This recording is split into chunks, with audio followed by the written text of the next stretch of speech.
morning, Your Honor. My name is Sonia Jacobs, and I will be conducting the pretrial argument. May I proceed? Yes. The Fifth Amendment of the United States Constitution clearly states that no person shall be compelled in any criminal case to be a witness against himself. Stated in a simpler manner, the government cannot force us citizens to be witnesses against ourselves.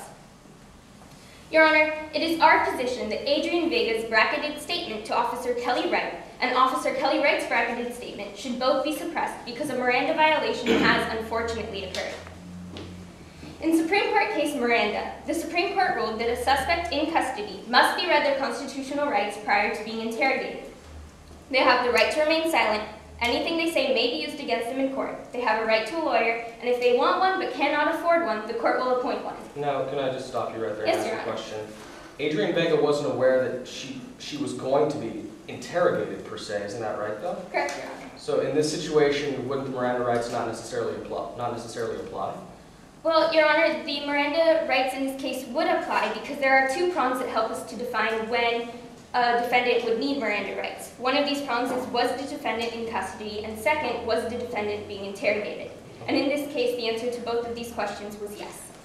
But doesn't Adrian Vega need to have a certain knowledge of the interrogation itself? Didn't the conversation begin with just casual banter about Adrian's swimming career? Correct, Your Honor, it did begin with that, but then it became an interrogation, and Adrian then was in custody at a later time. Okay. Thank you, Your Honor. May I proceed? Yes. So let's turn to the facts of the case. On that night of April 19th, Officer Wright, who was investigating the accident, walks up to my client and, like he said, asks him what he did that evening and talked about the swimming. When Adrian shivered and complained about the cold, Officer Wright had his perfect opportunity. He suggested that Adrian sit in the back seat of his police car, one that locks automatically. Although this could seem to have been done completely out of kindness, it was not. Your Honor, Officer Wright did not merely suggest Adrian sit in the back seat. He pointed to it. As an officer in full uniform, it was an order. Well, counsel, could Adrian have just as easily said no in that situation and not gone in the car? Well, Your Honor, Adrian actually was not able to say no because just behind Officer Wright was a man that my client, an 18-year-old student, was terrified of. Officer Jackson had a towering frame. He was 6'5". Your Honor, I cannot even reach how tall this man was. Now, despite the fact that Officer Jackson was there, and I admit maybe Adrian was extremely frightened by him, couldn't she still have, did she not have the capability of walking away? Well, Your Honor, it's not only the capability, but if the defendant would actually feel comfortable doing that, and in this case she did not, and she said that she was so afraid to get on that bad side, she just didn't want to step out of the car. Okay, you may proceed. Thank you, Your Honor.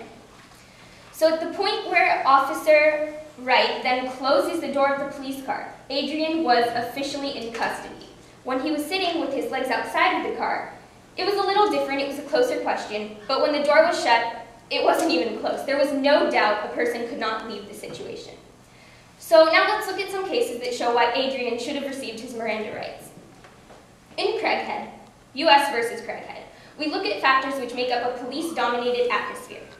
1, the number of law enforcement personnel and if they were armed. In the case of Craighead, there were 2 officers in the storage room, and in the case of Adrian, there were 2 officers with him in a police car. 2, whether the suspect was restrained.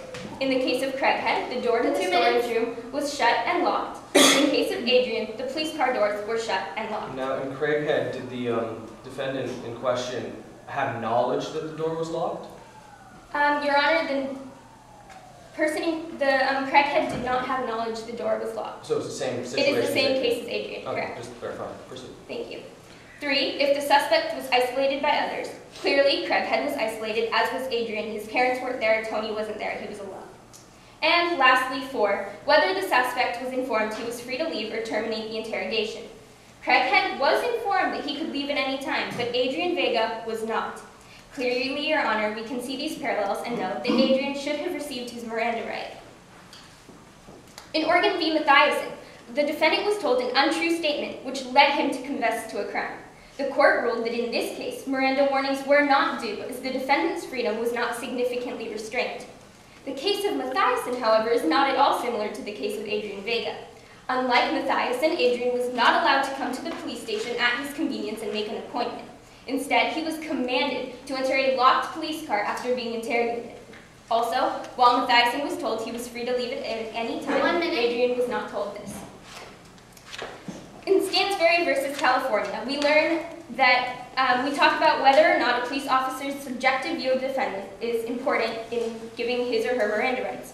The court ruled that the belief of an officer is only important if it affects how a reasonable person in the position of a person being questioned would determine if their freedom of action was restricted. In the case of Adrian Vega, the officer's belief did affect this. Wright told Adrian that 30 he seconds. and other officers thought that Adrian was driving the car that hit the bicyclist that night. Wright also made it known that he thought it was his fault. These beliefs clearly affected Adrian and his freedom. In conclusion, Your Honor, our Fifth Amendment